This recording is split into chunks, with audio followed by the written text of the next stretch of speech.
साक्षरता अभियान।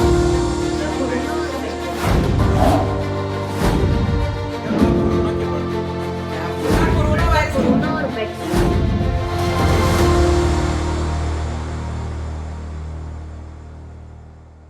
विश्वास न्यूज के इस वेबिनार में मैं अमित शर्मा आप सभी का स्वागत करता हूं। जागरण न्यू मीडिया जागरण समूह का डिजिटल प्लेटफॉर्म है और विश्वास न्यूज इस परिवार का फैक्ट चेकिंग विंग, जो प्रतिबद्ध है सच की पड़ताल के लिए। हम IFCN यानी कि इंटरनेशनल फैक्ट चेकिंग नेटवर्क से सर्टिफाइड हैं और हिंदी और अंग्रेजी समेत 12 भाषाओं में फैक्ट चेक करने वाले प्रमुख मीडिया समूह हैं। सच के साथी कैंपेन के तहत हम पहले भी 2 बार देश के अलग अलग शहरों तक पहुंच चुके हैं, जहां हमने लोकसभा चुनाव और कोविड पैंडेमिक पर आप लोगों से बात की थी। मौजूदा समय में देशवासियों ने कोरोना से डटकर मुकाबला किया, लेकिन फेक न्यूज से भी उतना ही डटकर मुकाबला जरूरी है, क्योंकि कोरोना जितनी ही घातक है उससे जुड़ी भ्रामक और गलत खबर। वैक्सीन का हम सभी को इंतजार था, वैक्सीन आ भी गई है, लेकिन साथ ही सोशल मीडिया से लेकर तमाम जगहों पर कुछ भ्रम, कुछ अफवाहें, कुछ गलत जानकारियां भी शेयर होने लगी हैं। लिहाजा हम अपनी जिम्मेदारी समझते हुए इन्हीं भ्रमों को दूर करने और फैक्ट आपके सामने रखने के लिए हाजिर हैं। जागरण न्यू मीडिया के मीडिया लिटरेसी प्रोग्राम के तहत आज की वेबिनार IFCN के वैक्सीन ग्रांट प्रोग्राम के तहत हो रही है। अगर आपको किसी को भी कोई सवाल पूछना है तो क्वेश्चन एंड आंसर सेगमेंट में या टेक्स्ट बॉक्स में लिखकर आप अपना सवाल पूछ सकते हैं। हम हमारी वेबिनार्स में देश के जाने माने मेडिकल एक्सपर्ट्स और इन्फ्लुएंसर्स से आपको रूबरू कराते आए हैं। आज इसी क्रम में 3 खास मेहमान हमारे साथ जुड़े हैं। मैं तीनों से आपको तारुफ कराना चाहूंगा। Next please. हमारे साथ जुड़े हैं डॉक्टर अमरेंद्र सिंह महली, आप एम्स नई दिल्ली आपका। Doctor Amit Upadhyay, director and head of paediatrics Nutema अस्पताल हमारे साथ जुड़े हैं। डॉक्टर साहब अमित जी, आपका भी बहुत बहुत स्वागत। केसरवानी जी हमारे साथ आज मुखातिब होंगे। आप फाउंडर और सचिव हैं फेडरेशन ऑफ इंडिपेंडेंट स्कूल के। आपका भी बहुत बहुत स्वागत है। फैक्ट चेकर टीम से भी मैं आपको रूबरू कराना चाहूंगा। आज इस वेबिनार में मेरे अलावा अमनप्रीत जी आपसे मुखातिब होंगे। ओवर टू यू अमनप्रीत जी। धन्यवाद अमित जी। विश्वास न्यूज के सच के साथी वैक्सीन के लिए हाँ मीडिया साक्षरता कार्यक्रम में जुड़े सभी गेस्ट और पैनलिस्ट का मैं स्वागत करती हूँ। ये बहुत ही अहम सवाल है, कई लोगों के मन में आता है कि क्या वैक्सीन के नए वेरिएंट पे जो है जो वैक्सीन हमारे पास इंडिया में जो वैक्सीन अवेलेबल है वो नए वेरिएंट पर असरदार है या नहीं। मैं डॉक्टर अमित उपाध्याय से इस बारे में पूछना चाहूंगी। सर, आप अगर हमारे पार्टिसिपेंट्स को बता सकें कि जो नए वेरिएंट्स आ रहे हैं, आए दिन जो नया वेरिएंट इस कोरोना वायरस का सामने आ जाता है, जो हमारे पास वैक्सीन ऑलरेडी अवेलेबल है, क्या वो इन पर कारगर है? यस, हमारे को अभी तक ऐसा ये डर बिल्कुल नहीं रखना चाहिए कि जो डेल्टा वेरिएंट या डेल्टा प्लस वेरिएंट आ रहा है इसके अगेंस्ट हमारी वैक्सीन अवेलेबल नहीं। वैक्सीन क्या इफेक्टिव हैं? बिल्कुल हैं। अभी तक का ऐसा कोई डेटा नहीं है जो कहता हो कि ये डेल्टा प्लस के अगेंस्ट ये वैक्सीन जो है कोवैक्सीन हो या कोविशील्ड हो, इनका एफिकेसी नहीं है। तो यही नहीं, जो यूके वगैरह में भी डर था वो उतना विशेष नहीं है। और even so I would say कि अभी हमें इसको लेके डरने की ज़रूरत नहीं है। अभी हमारे पास ऐसा कोई साक्ष्य नहीं है, कोई ऐसा डेटा एविडेंस नहीं है कि इस डेल्टा या डेल्टा प्लस से ये वैक्सीन इफेक्टिव नहीं है। हमने हॉस्पिटल्स में देखा इस बार डेल्टा वेरिएंट था और हॉस्पिटल्स में जितने स्टाफ वैक्सीनेटेड थे, हम लोग का हॉस्पिटल में at a time 80 to 100 patients रहे थे, but none of the staff became positive because all were vaccinated with 2 doses. उनको 2 डोज कोविशील्ड या कोवैक्सीन लगी थी और किसी में भी कोरोना इन्फेक्शन नहीं हुआ, किसी स्टाफ में। डॉक्टर साहब, ये बहुत अच्छी बात है और इससे हम लोग को भी सीख लेनी चाहिए। डॉक्टर, आपके पास आना चाहूंगी। हमारे एक कंटेस्टेंट हैं स्वाति त्यागी, उन्होंने एक सवाल पूछा है कि अगर कोई व्यक्ति को किसी फूड या मेडिकेशन से एलर्जी है और उन्हें थायराइड भी है तो क्या उन्हें वैक्सीन लेने चाहिए? देखो, अभी सिर्फ एक ही कंट्राइंडिकेशन है, चाहे वो कोवैक्सीन है, चाहे कोविशील्ड है, या स्पुतनिक 5 है, वो है allergic to any substance. Either food और आयोडीन और एनी मेडिसिन। तो उनमें अभी ये उन्होंने देखा है कि अभी इनको इन लोगों को वैक्सीन नहीं देनी क्योंकि उसमें एक एलर्जिक रिएक्शन होने का खतरा हो सकता है और पेशेंट एनाफिलैक्टिक रिएक्शन के कारण उसको काफी गंभीर समस्या हो सकती है। इसीलिए उन्होंने कंट्राइंडिकेशन रखा हुआ है। पहले प्रेगनेंसी और लैक्टेशन भी था। मैं आपके चैनल के माध्यम से बता देना चाहता हूँ, पहले लैक्टेशन भी अब लैक्टेशन में भी हम दे सकते हैं और प्रेगनेंसी में भी दे सकते हैं, but allergic reaction to any food substance और मेडिसिन अभी किसी को अभी मान्यता नहीं थी आईसीएमआर में और हेल्थ मिनिस्ट्री में। मिल गया हो। हम आगे बढ़ते हैं हमारे वेबिनार के लिए। वैक्सीन के दौरान पहले और बाद में हमें क्या करना चाहिए इसके बारे में थोड़ी मैं जानकारी दे दूं। डेफिनेटली जब भी हम वैक्सीन के बारे में लगाने का मन हम इंटरनेट पर सर्च करना शुरू करते हैं उसके बारे में। ये एक अच्छी आदत है, आपको करना चाहिए, लेकिन आप ये जो भी जानकारियां आप कलेक्ट करें वो ये ध्यान रखें कि आप किसी भरोसेमंद वेबसाइट या भरोसेमंद स्रोत से ही ये जानकारी कलेक्ट करें। आपके पास जब भी आप वैक्सीन लगवाने जाएं आपके पास मास्क होना चाहिए, आप जरूर मास्क पहन के रखें, आप हाथ सैनिटाइज करते रहें। इसके अलावा आपको अपॉइंटमेंट के बारे में जो नोटिफिकेशन मिला है, अपनी आईडी, आधार कार्ड जो भी है, आप वो अपना साथ में लेकर जाएं। ढीले ढाले कपड़े पहनकर जाएं क्योंकि ये वैक्सीन आपके बाहों में लगाया जाता है, तो आपके जो डॉक्टर हैं या जो भी हेल्थ वर्कर है जो आपको इंजेक्शन लगा रहे हैं तो उस टाइम पर आपको या उनको कोई परेशानी ना हो तो बेहतर होगा कि आप खुली तरह के कपड़े पहनकर जाएं। इसके अलावा अगर आपका कोई स्वास्थ्य संबंधी कोई परेशानी है या आप कोई मेडिकेशन ले रहे हैं तो उसके बारे में आप जरूर अपने हेल्थ प्रोवाइडर को जरूर बताएं। और आपको कौन सी वैक्सीन लगाई जा रही है इसके बारे में भी जानकारी रखना आपके लिए जरूरी है। Next slide please.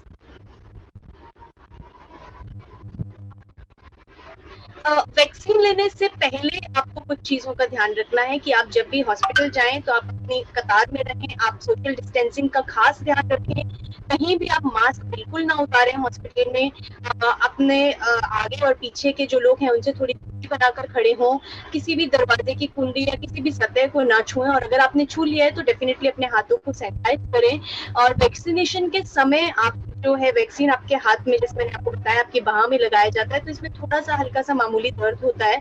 और वैक्सीनेशन के दौरान भी मास्क पहन के रखें। और सबसे अहम बात ये है कि जब भी आपको वैक्सीनेशन लगे आप वैक्सीनेशन सेंटर पर कम से कम 30 मिनट इंतजार करें। ये इसलिए कहा कि अगर कोई साइड इफेक्ट या कोई हल्का फुल्का परेशानी सामने आती है तो आपको उस टाइम वहाँ पर डॉक्टर की असिस्टेंस मिल सकती है। Next please.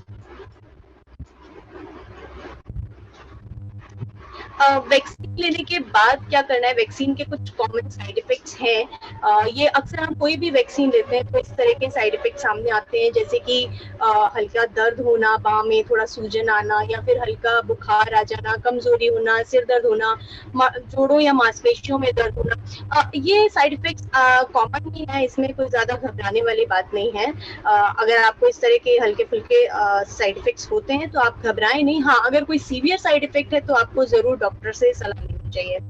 आमतौर पर किन सवालों के बारे में पूछा जाता है इसके बारे में मैं बात करूंगी। कोविड-19 जो है वो एक शख्स से दूसरे शख्स में कैसे फैलता है और इसके संक्रमण को कैसे रोका जा सकता है, इसके बारे में डॉक्टर अमित उपाध्याय के पास जाना चाहूंगी। डॉक्टर साहब, अगर आप इस बारे में थोड़ा बता सकें तो।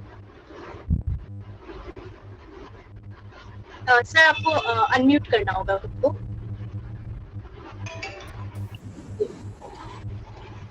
तो आपका प्रश्न है कि कोविड एक से दूसरे शख्स तक कैसे फैलता है, इसका संक्रमण कैसे रोका जा सकता है ना। तो अब ये तो बहुत ऑलमोस्ट जग जाहिर सी चीज़ है, इसके ऊपर अब अन्य कोई और शोध की आवश्यकता नहीं है। ये मुंह और नाक के सिक्रीशन से पहुंचता है और इसको बचाव के लिए केवल मास्क सबसे इफेक्टिव चीज़ है। और जब हम बोलते हैं, जब हम छींकते हैं, जब हम खांसते हैं तो ये सिक्रीशन जो है बाहर निकलते हैं मुंह और नाक से, और ये हमारे सामने थोड़ा एरोसॉल बन के आते हैं और 1 से 2 मीटर के डिस्टेंस में जो भी है उस तक पहुंच सकते हैं अगर वो उसका मुंह और नाक खुली भी है तो। ये मास्क का इतना ज़्यादा प्रयोग आया है, ये फोमाइट्स से नहीं फैलता। हमारे एक साथ में कंचन शर्मा जी की लास्ट में फीवर हुआ था, कोरोना जैसे लक्षण थे, लेकिन उन्होंने खुद ही घर पे क्वारंटाइन रहकर दवाई ली और वो ठीक हो गई हैं। तो अब वो जानना चाह रही कि क्या वो अभी वैक्सीनेशन ले सकते हैं या उन्हें 3 महीने वेट करना चाहिए?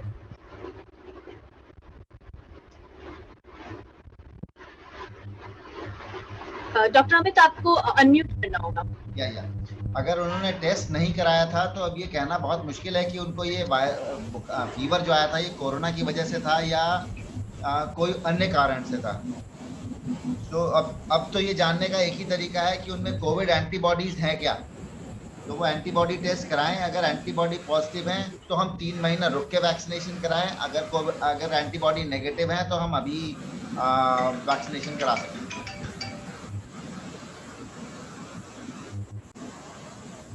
जी जी, डॉक्टर अमृतर से मैं एक सवाल लेना चाहूंगी। स्वाति त्यागी जी एक और सवाल पूछ रही हैं। वो जानना चाह रही है कि वैक्सीन से जो इम्यूनिटी मिल रही है वो कितने टाइम के लिए रहेगी?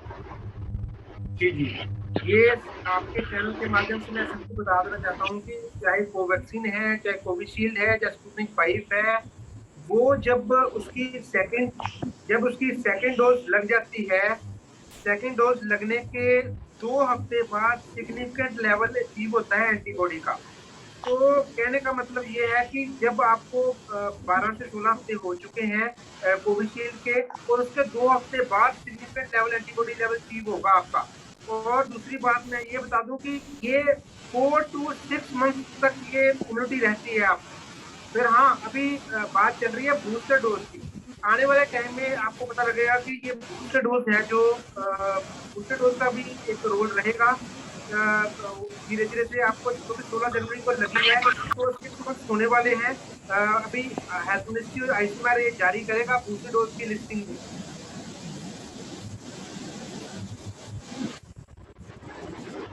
जी जी, तो मतलब डॉक्टर साहब का कहना है कि बूस्टर डोज लगाने की भी जरूरत पड़ सकती है। इसके आगे हम बताना चाहिए कि ब्लैक फंगस बीमारी का नाम हमने अभी कुछ दिनों पहले बहुत सुना, अखबारों में काफी सुर्खियों में रहा ये। डॉक्टर अमित, मैं आपके पास आना चाहूंगी, क्या है ये ब्लैक फंगस और इसका कोरोना से क्या कनेक्शन है और ये बीमारी क्यों होती है? मैं इसके बारे में आपसे जानना चाहती हूँ।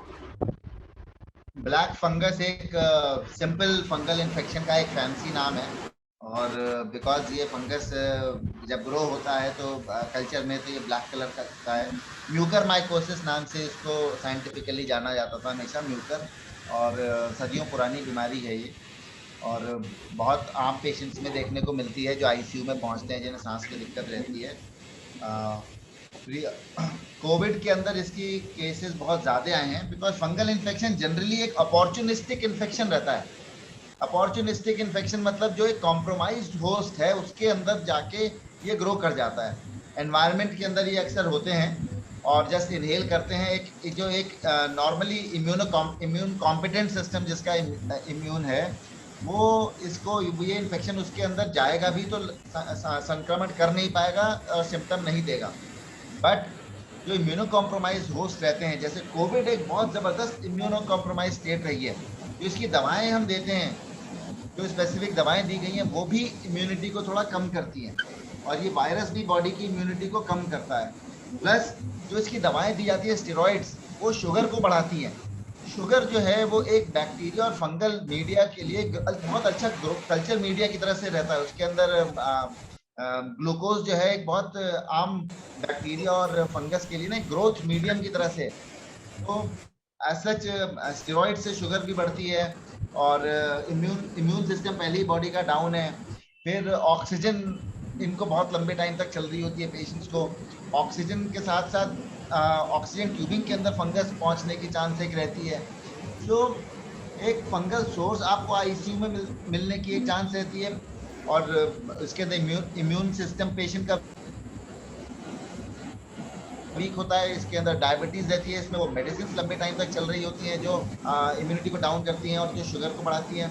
तो इसलिए ये म्यूकर जो है एक बहुत कॉमन बीमारी बन के आया उन पेशेंट्स में जिनको कोविड हुआ है, और जिनको जितना लंबा और सीवियर कोविड हुआ है उनमें ये म्यूकर की प्रॉब्लम और ज़्यादा रही है। ये बड़ी ख़राब बीमारी रही है, इसके अंदर हाई मॉर्टेलिटी रही है, और इसका मेन चीज़ इज प्रिवेंशन, कि म्यूकर हो ना उसके लिए था। तो अर्ली डायग्नोसिस हो और प्रिवेंशन हो, यही इसका मेन वो है। क्योंकि ट्रीटमेंट जब ये डैमेज कर देती है नोज ईयर ब्रेन तक, तब उसके बाद ट्रीटमेंट बहुत मुश्किल भी है, बहुत महंगा भी है और मोर्टेलिटी बहुत हाई है। जी जी। डॉक्टर अमरिंदर, आपके पास एक सवाल के साथ आना चाहेंगे। एक सवाल पूछा है कि कोविड जिन्हें हुआ है उसके बाद जो कोविड से ठीक हुए हैं उसमें ज्यादा प्रोटेक्शन मिल रही है या वैक्सीन लगाने से ज्यादा प्रोटेक्शन मिल रही है? मतलब दोनों में से क्या बेटर है? बीमार होकर ठीक होना बेटर है या वैक्सीन लगवाना बेटर है? जो सिग्निफिकेंट लेवल एंटीबॉडी अचीव करता है बॉडी, वो जहाँ तो इन्फेक्शन से जहाँ वैक्सीनेशन से, ठीक है। जो नेचुरल इन्फेक्शन होती है उसमें भी एंटीबॉडीज उतने ही टाइम तक रहती है जितनी एक वैक्सीनेशन के टाइम में रहती है। हाँ, ये जरूर है कि एक जब नेचुरल इन्फेक्शन होगी उसमें एंटीबॉडीज लेवल भी लगभग उतना ही बनता है। हाँ, जो एक नेचुरल वैक्सीन जो इम्यूनिटी दे सकती है, वैक्सीनेशन उतनी ही दे सकती है। तो कहने का मतलब ये है दोनों से ही आपका सिग्निफिकेंट एंटीबॉडी लेवल अचीव होता है, आपकी सुरक्षा प्रणाली अच्छी होती है, उसके कारण आपको अच्छे से फाइट करने में मदद मिलती है अगर दोबारा आपको कोरोना वायरस या उसका कोई वेरिएंट आता है।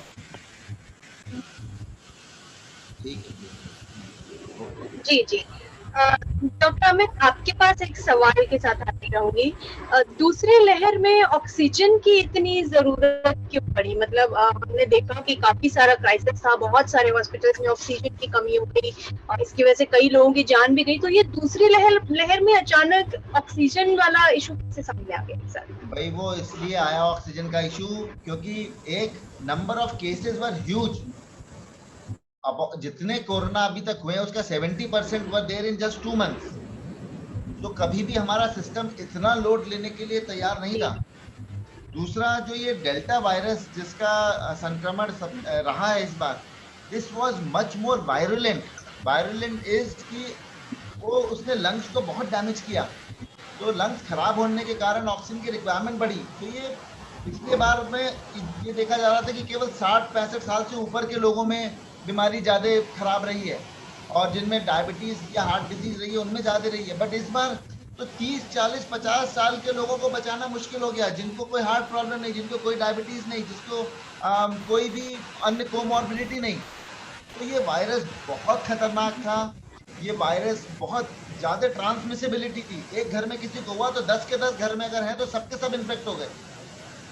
तो इसलिए ओवरवेल्म हो गया सिस्टम। हमारा सिस्टम अगर सपोज पूरा शहर के अंदर एक 500 आईसीयू बेड थे, अब चाहिए एकदम से 10,000, तो कहाँ से रह पाएगा? आपने शादी करनी थी, उसमें आपने 300 गेस्ट के लिए खाना बना रखा था और पहुंच जाए 3,000, तो वो तो कहीं खाना कोई दे ही नहीं सकता, चाहे बेस्ट ऑफ इंटेंशन हो। तो इसलिए ऑक्सीजन की रिक्वायरमेंट ज्यादा थी और अभी तक कई ऐसे मरीज हैं जो 1-1, 1.5, 2-2 महीने से ऑक्सीजन पे चल रहे हैं अभी भी।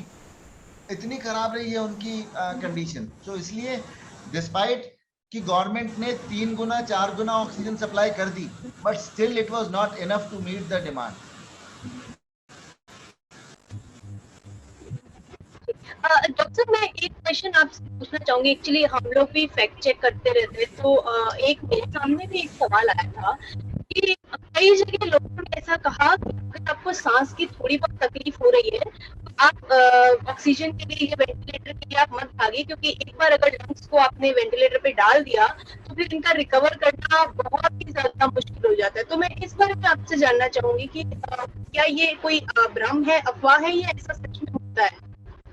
नहीं, देखिए ऐसा है, ये बात काफी हद तक सही है कि अगर वेंटिलेटर पे चला गया, वेंटिलेटर पे कौन पहुंचेगा? देखिए अगर आपकी ऑक्सीजन की सैचुरेशन 94% से कम हो रही थी तो आपको ऑक्सीजन दी गई है। ये एक स्टैंडर्ड प्रोटोकॉल था कि आपकी स्टेरॉइड शुरू होगी, आपका रेमडेसिविर शुरू होगा और आपकी ऑक्सीजन शुरू होगी। अगर और आपको उल्टा प्रोन लेटा के रखा जाएगा, डीप ब्रीदिंग कराई जाएगी, आपकी सैचुरेशन पे 94+ रहेगी और आप ठीक रहोगे। लेकिन ये सब ट्रीटमेंट के बाद अगर आपका वायरल लोड बहुत ज़्यादा है या आप इम्यूनो कॉम्प्रोमाइज्ड हो या आप में कोमॉर्बिडिटीज़ हैं, तो आपकी सैचुरेशन तब भी धीमे धीमे कम होती चली जाएगी। अगर आपकी सैचुरेशन 88, 87, 86 से कम हो जाती है तो फिर आपको हाई फ्लो ऑक्सीजन लगाई जाएगी।